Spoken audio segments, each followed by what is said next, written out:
Assalamualaikum warahmatullahi wabarakatuh. Apa kabar sahabat beriman? Setiap umat muslim di dunia ini pasti tidak ingin menjadi penghuni neraka. Di sana adalah tempat siksaan bagi para manusia, yang banyak melakukan perbuatan dosa selama di dunia. Setan akan selalu menggoda kita untuk masuk ke jalan yang salah agar terjerumus ke dalam neraka. Sungguh siksaan di dalam neraka amatlah pedih. Maka dari itu, banyak umat muslim yang rajin dalam melaksanakan ibadah dan memperbanyak amalan baik untuk menghindar dari api neraka.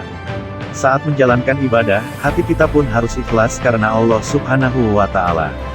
Jika ada satu pun niatan untuk mendapatkan pengakuan dari orang lain, maka hal tersebut akan menjerumuskan kita ke dalam api neraka.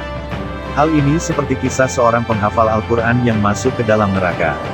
Lalu bagaimanakah kisah lengkapnya sahabat beriman? Tonton video ini hingga akhir ya agar pemahaman kalian utuh dan tidak tersesat.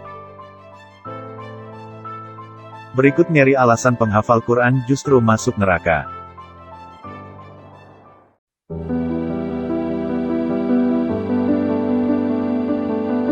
Kisah seorang penghafal Al-Quran yang menjadi penghuni neraka.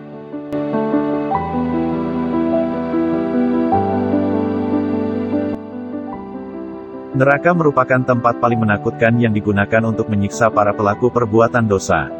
Mereka semua akan mendapatkan siksaan untuk mempertanggungjawabkan perbuatannya selama di dunia. Saat melakukan amalan baik kita pun harus ikhlas dan hanya untuk Allah Ta'ala.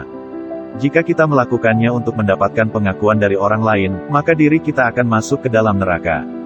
Bahkan seorang penghafal Al-Quran pun akan masuk ke dalam neraka jika melakukannya untuk mendapatkan pengakuan dari orang lain. Dikisahkan Syekh Maulana Muhammad Zakaria Al-Kandalawi dalam kitabnya Fadilah Amal. Abu Hurairah didekati oleh Syekh Safiyah. Saya ingin mendengarkan sebuah hadis yang dipelajari oleh Abu Hurairah. Abu Hurairah setuju. Namun beliau menangis terseduh-seduh hingga pingsan. Sebelum memberitahukan isi hadis yang akan ia sampaikan, saat yang sudah tenang beliau menjelaskan hadis yang membuatnya menangis. Rasulullah Shallallahu Alaihi Wasallam bersabda pada hari kiamat ketika Allah Subhanahu wa Ta'ala hendak menghisap hamba-hambanya dan setiap orang karena ketakutan. Mereka berdiri di atas lututnya maka pertama kali, 3 orang akan dipanggil. Pertama adalah orang yang hafal Al-Quran akan ditanya, "Aku telah memberimu apa yang telah aku turunkan ke atas Rasulullah Shallallahu Alaihi Wasallam?" Yang menjawab, "Benar, engkau telah memberikan itu kepada kami." Kemudian ia akan ditanya apa yang kamu kerjakan dengan ilmu, ia akan menjawab, "Aku membacanya siang dan malam karena engkau." Maka Allah Subhanahu wa Ta'ala akan berfirman, "Kamu dusta," dan semua malaikat pun serentak mengatakan, "Itu dusta, itu dusta."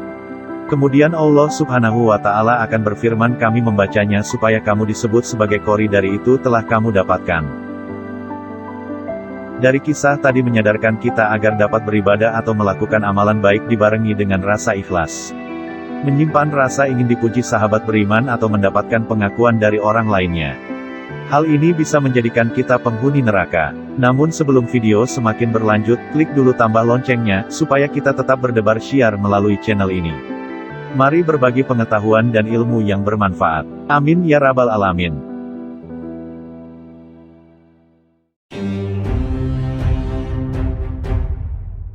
Beginilah gambaran neraka.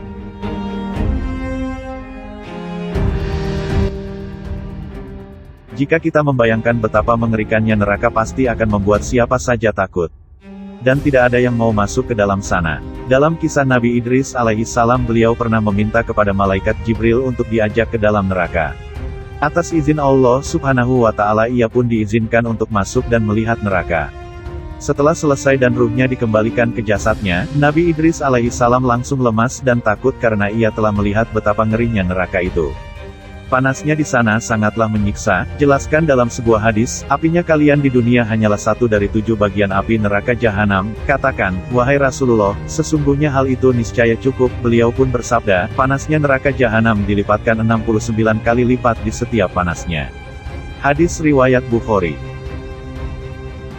Lalu tempat yang mengerikan tersebut pun dijaga oleh malaikat yang sangat seram. Mereka akan menghukum siapa saja tanpa ampun. Walaupun penghuni neraka sudah meminta ampun, hal itu tidak akan pernah didengarkan oleh mereka. Seperti dijelaskan dalam Al-Quran, penjaganya malaikat-malaikat yang kasar dan keras yang tidak durhaka kepada Allah terhadap apa yang Dia perintahkan kepada mereka dan selalu mengerjakan apa yang diperintahkan. Quran Surat At-Tahrim ayat 6. Semua yang ada di dalam neraka sangatlah panas, para penghuni neraka pun akan merasakan haus yang sangat menyiksa, tetapi air minum di sana pun sangatlah mengerikan. Dijelaskan dalam hadis, sesungguhnya air yang sangat panas niscaya kami tuangkan di atas kepala-kepala mereka. Lalu air yang sangat panas tersebut menembus hingga mencapai lambungnya lalu bercucuranlah segala apa yang ada di dalam lambungnya, hingga menembus kedua kakinya dan ia pun meleleh kemudian ia dikembalikan seperti adanya. Hadis riwayat Tirmidzi. Sungguh sangat mengerikan neraka, sahabat beriman, masihkah kalian ingin melakukan perbuatan dosa sekarang?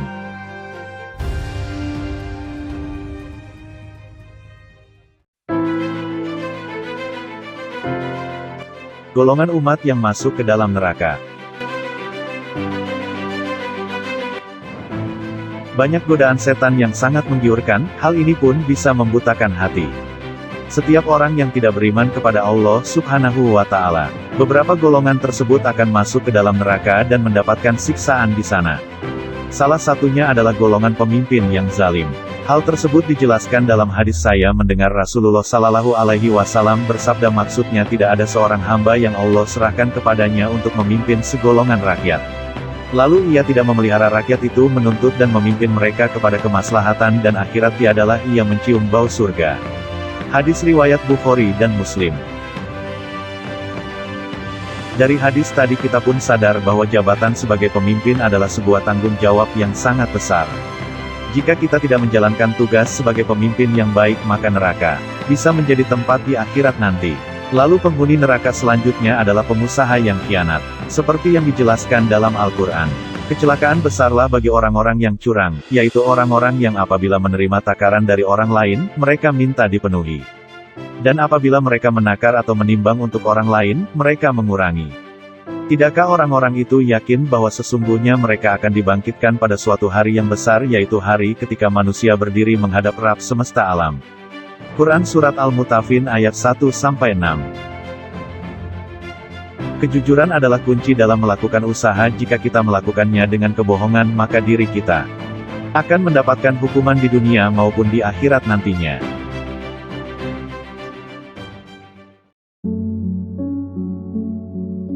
Neraka dipenuhi oleh kaum wanita.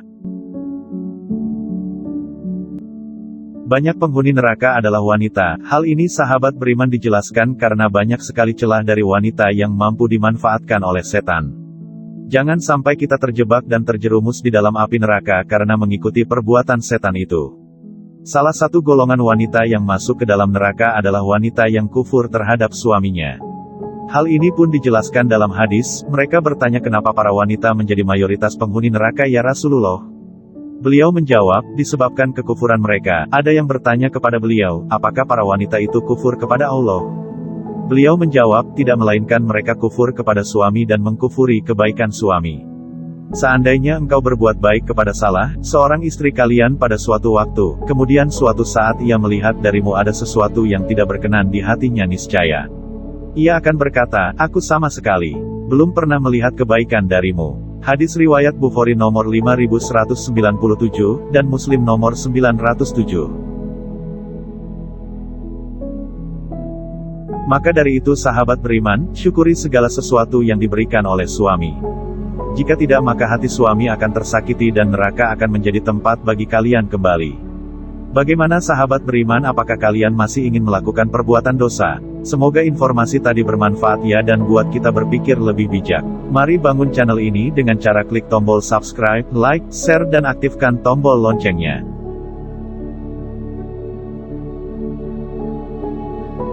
Wassalamualaikum warahmatullahi wabarakatuh. Dan jangan lupa tonton video yang lainnya.